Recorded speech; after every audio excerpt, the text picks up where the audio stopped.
Hi, I'm Carrie and welcome to So Darn Fun. Today I'm going to review the Sinclair Patterns Cabarita Swimsuit. They released this one in 2025 and I'm sewing it in 2026. When I went looking for a swimsuit, I wanted one that had certain features and certain modesty levels for my comfort. This pattern really fit the bill. I loved the skirt. I loved the one piece. I loved everything about the way that it looked and thought that I would give it a try. I am not an affiliate of this company or any other pattern company, so you can trust that the things that I say are not motivated by anything. They're completely unbiased, and thought that my experience might be helpful to you. So I hope I hit on some things that would be of interest to you today.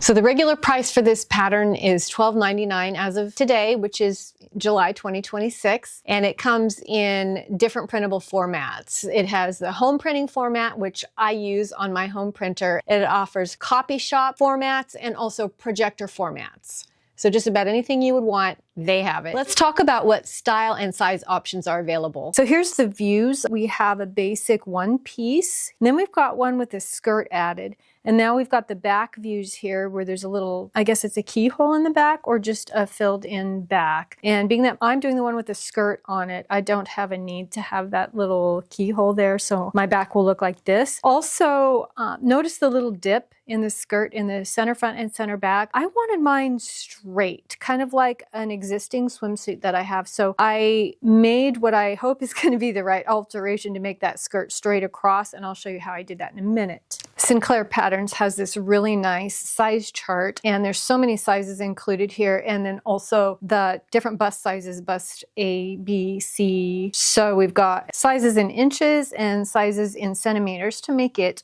more convenient for whatever you are used to. I chose a size 6 for my measurements, and that is the size that I did straight across the board without doing any alterations to the sizing. But note that in the directions, it's extremely extensive. It shows you how you can grade between sizes if you need a larger waist, a larger bust, hips, etc. So pay attention to that. They give you very thorough instructions. One thing I like about the sizing offered is that they offer a petite all the way through tall. I tend to fall in the tall category, so with the one-piece suit, having a tall is extremely important for me. It also has regular, full, and fuller bust sizes so that you can pick whichever one is appropriate to your size. They have very detailed instructions on how to measure for that. And those sizing options are something that I always really appreciate about what Sinclair Patterns has to offer its customers. I do my own printing at home, so this is what the print layout looks like for all the pages that get taped together. And they've got a tall, which is the one that I use because my height tends to be more congruent with the tall measurements. So these are the pieces. There's actually 7 pieces. Some of them are cut multiple times, like these pairs right here, because most of this swimsuit is completely lined. Sinclair Patterns rates the difficulty level of this as a 3 out of 10, but is it really 3 worthy? Because they write, it is recommended that the sewer have mastery in serging, top stitching, attaching elastic. This pattern is designed to get professional looking garments using a standard sewing machine. So, I don't know if attaching elastic in this manner is a beginner move. So I'm not really sure that it's a 3. It might be a little bit higher if they were to ask my opinion, but they didn't. But if you didn't get anything out of what I just said, get this one thing, that you do not need a serger. You can use a regular machine as long as it has zigzag on it to complete this project successfully. The recommended fabrics are swimwear with 50% stretch horizontally and vertically. It is fully lined. They recommend something called power mesh, but I just used the swimsuit fabric. So I had basically 2 layers of the same fabric. These are the fabrics I'm going to be using. I'm going to be using this black, and then my skirt will be this beautiful leafy floral with some other parts of the swimsuit that are this color. The fabric that I chose, I don't even remember what kind it was. It was laying around here. One of them might be a swimwear. The other one kind of feels like maybe it was a swimwear. All I know is that I know I didn't pay a lot for them. So if I was to count the cost of materials in my suit, it probably was under 30, maybe even 20. So for a cost comparison to buying a suit at a store, especially one that has custom sizing like a tall or a petite. And if you're saying you paid, let's go on the high end, $30 for fabric, $12 for the pattern, I would say that you're getting a good deal in making your own swimsuit. And with all patterns that you download at home, they must be taped together. And though I didn't document my taping together of this specific pattern, I do have documentation of other patterns that I have taped together. I'm sure you know how to do it. You've seen it before, just so that you get the basic idea. I did make one pattern change to the shape of the skirt. Let's go see what I did.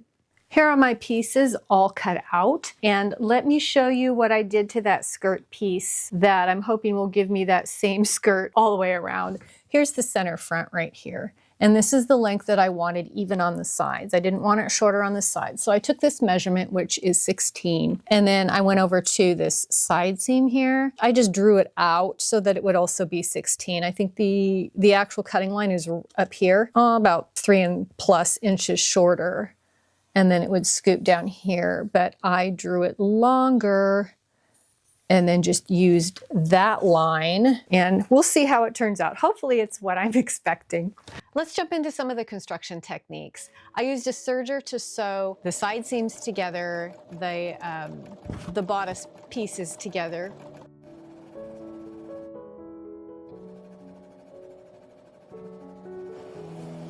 The elastic application I did with my regular sewing machine, just using a zigzag.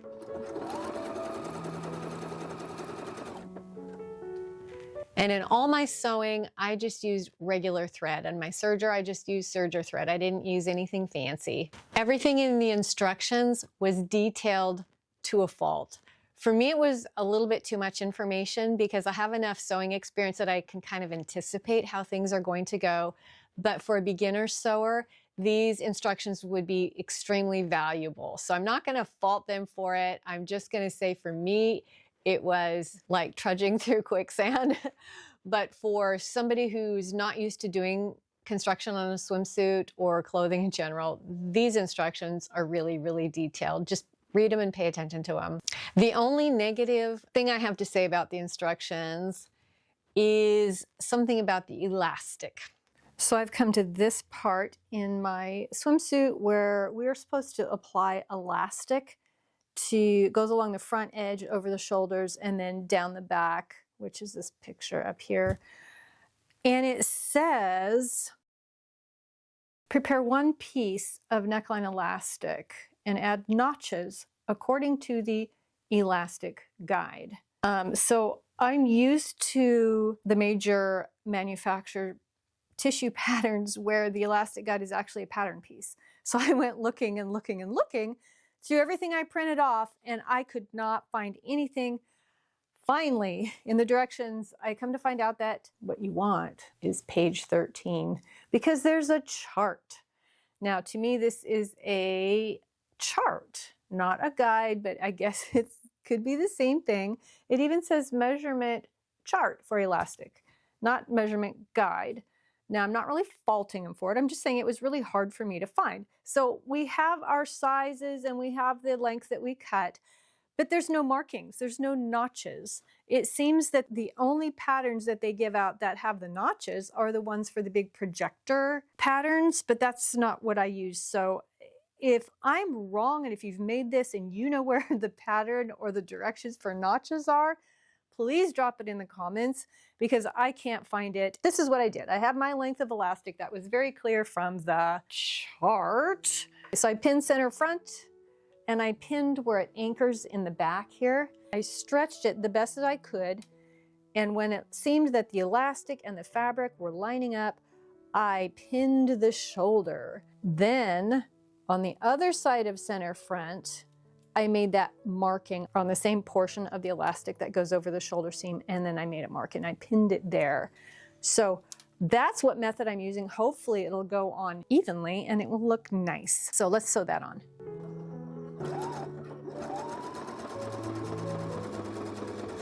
So the only major complaint I have about the instructions weren't the instructions themselves. It was the reference to the elastic guide. I couldn't find an elastic guide. 90% stretch was supposed to be in the front, 95. You know, all of that stuff just kind of was like, oh, this sounds like math to me, and they're not laying out the formula, so I don't want to figure it out. I just want to get it sewn. I ended up just evenly distributing the elastic in the legs, and it was just fine. Now that the top portion of the suit is finished, we need to overlap the center front edges. I just want to point out real quick that when we come to the part in the pattern where we overlap the front pieces, this is the black piece right here, and there's a little mark right here. Mine is the black one. And I originally thought that that's where you overlap the piece too, but actually that is center front. So you match up those pieces. So in the end, basically your middle portions here, they just come all the way over to where this side portion starts. So in my case, it's the black comes all the way over to where my colored piece starts. So that just kind of simplifies it if you think of it that way. I was a little confused for a minute. The order of construction was excellent. I really liked the way that the side seams were sandwiched. Stacking all the layers together of the lower half of the swimsuit. Seems confusing, but it's clearly written out in the directions. So I'm just gonna follow this without realizing what's gonna happen here. We got 4 layers, lining and outer swimsuit, and I'm sewing the side seams. This is how they're stacked, so I will sew those. I'm getting ready to sew my skirt onto the body part of the suit, but really what I wanted to do is show you what that last step did with all that funky layering. And if I can show correctly, if I can show accurately, this is one of the side seams right here. And the way that it layered, it encased all of the seam allowances right here between the lining and the outer layer, all pointing toward the back. That's really cool. No seam allowances are gonna show or touch you. They are completely encased in this layer right here, pointing toward the back. That is really, really cool. The construction of the band below the bust is 2 pieces with elastic on the inside piece. And the first step to putting this together is just to zigzag your piece of elastic to the inside. And that's what I'm doing here, is just simply sewing down the middle with a zigzag stitch to fasten it to the inside. I've skipped over the attaching of the skirt and the bottom portion, the brief portion of the suit. I've skipped over that because there really wasn't anything to show. But what I want to show you is the crotch seam, because I did not do it the way that they said. They wanted the outer layers and the inner layers to be sewn together separately. And to me, that would make 2 seams kind of arguing against each other and maybe sliding around on the inside. And I wanted to sew them like those side seams because I thought the side seams were so cool. Why not do the crotch seam that way? So let's take a look. We have the skirt and the band sewn onto the top part. Now it's time for the crotch area and just sew the crotch together. So we're going to get the skirt out of the way here and just expose the lower half.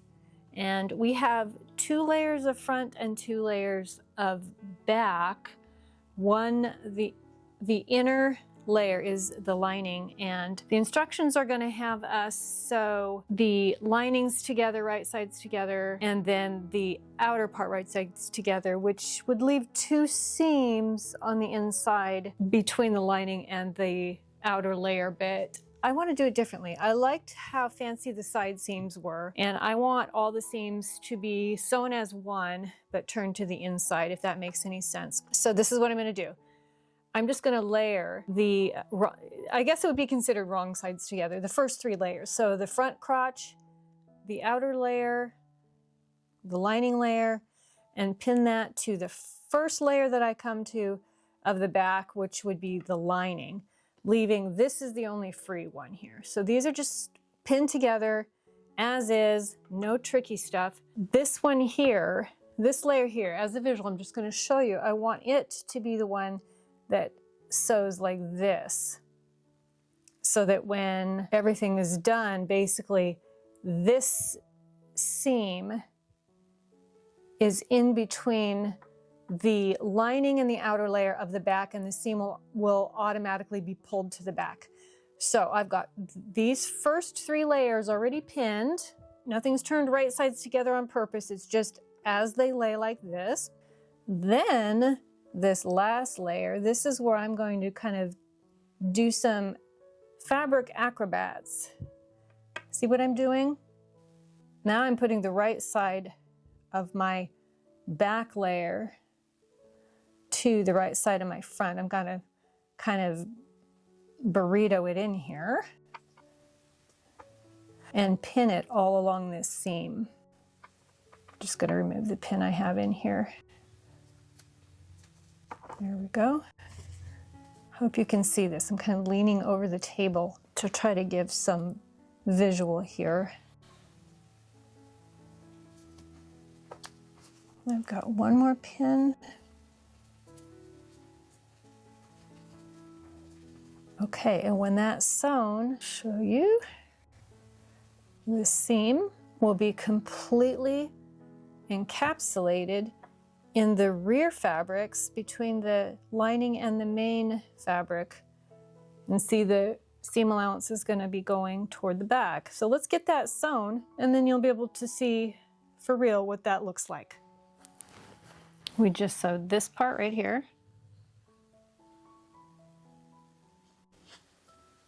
Those both are the back bottom layers. Now we have all those seams just sewn with one seam. I like that. So I've just gone through the first step in putting the elastic in one of the legs, and this is the step before you turn it under and stitch it again. And thank goodness I tried it on, and it's actually really quite tight. I used the measurements on the elastic chart for the size that I'm doing. So I am going to pick this out. I'm going to cut another piece that's probably 1 inch longer and put that back in, and then we'll see how that does. Okay, so I just finished putting in this elastic, the first step of this elastic, after having added 1 inch to it.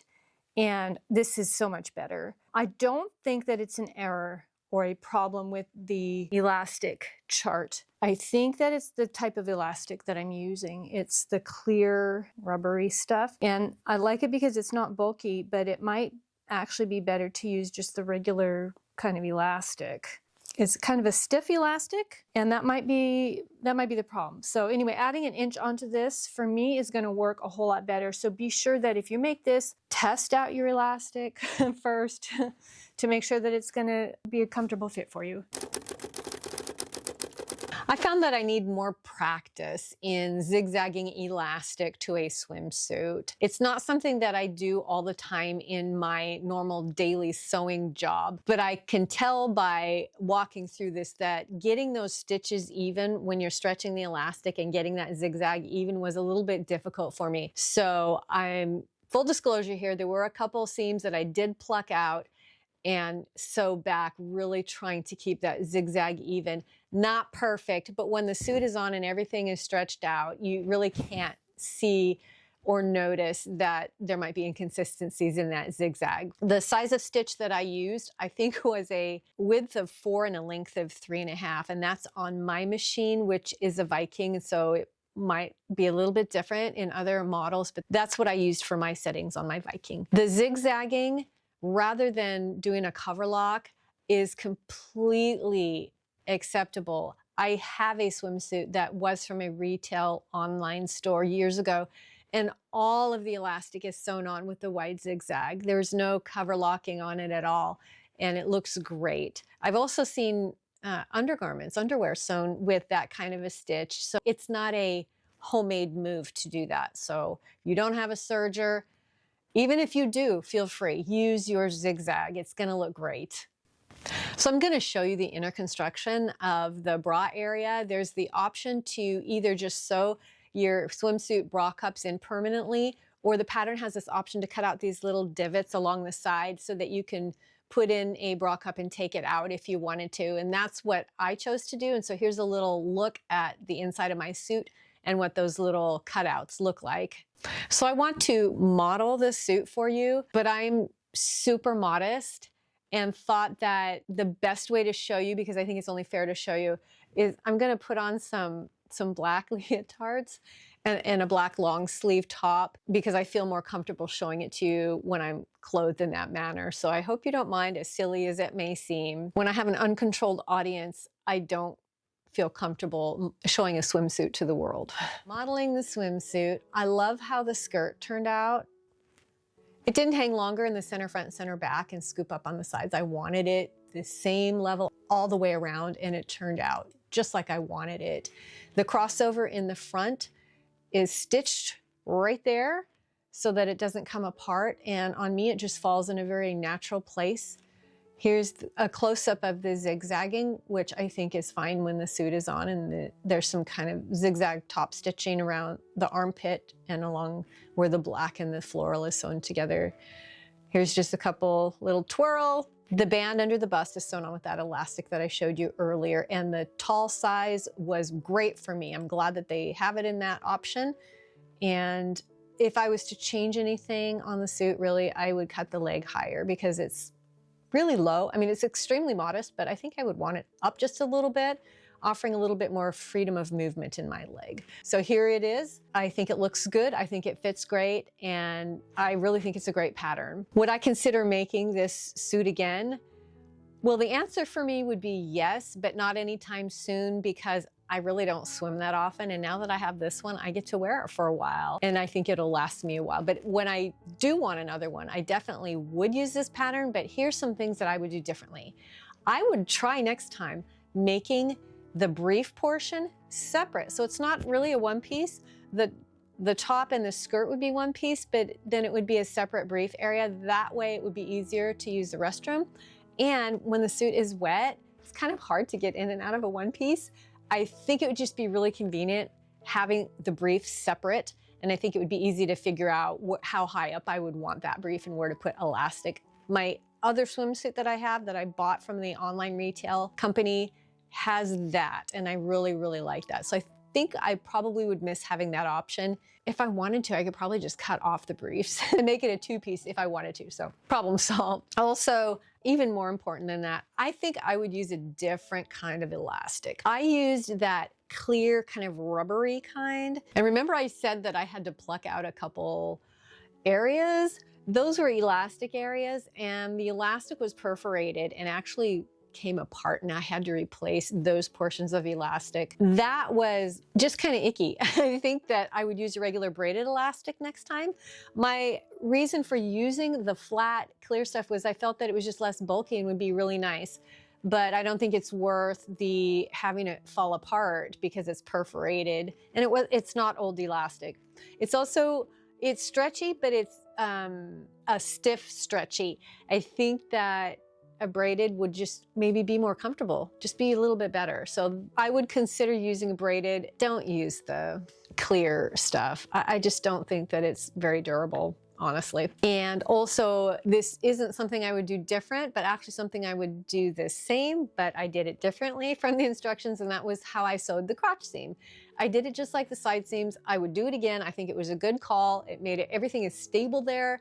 There's not two different seams bulking against each other, and I think it was a good, probably a professional move. I think it's just hard for them to illustrate how to do that, but I showed you, and easy to do. Just you have to wrap your mind around it. So that's the other change that I would make. I would also cut the leg opening higher, like I just mentioned. I think that a little higher leg opening is a little bit easier to move. I still think it could be just as modest, just a little bit freer to move, that's all. If you're looking for a cute, modest swimsuit, I would say that this is a good one to try. The instructions are very clear. The options for sizing is just about anything you'd want. The modesty is great. It's an attractive swimsuit. And I think that this would be one that you should give a consideration if you're looking for something that's modest. I hope that there was something in this video that got you to thinking about making your own swimsuit. Maybe you'll give it a try. Let me know in the comments below if this is something that you would do. And if you've made your own swimsuit, let me know your tips, some ideas, mistakes that you've made, successes you've had. That'll help out other people too. If you like this video, be sure to check out the video that's on the screen. I hope you have a wonderful, wonderful summer, and I'll see you in the next video.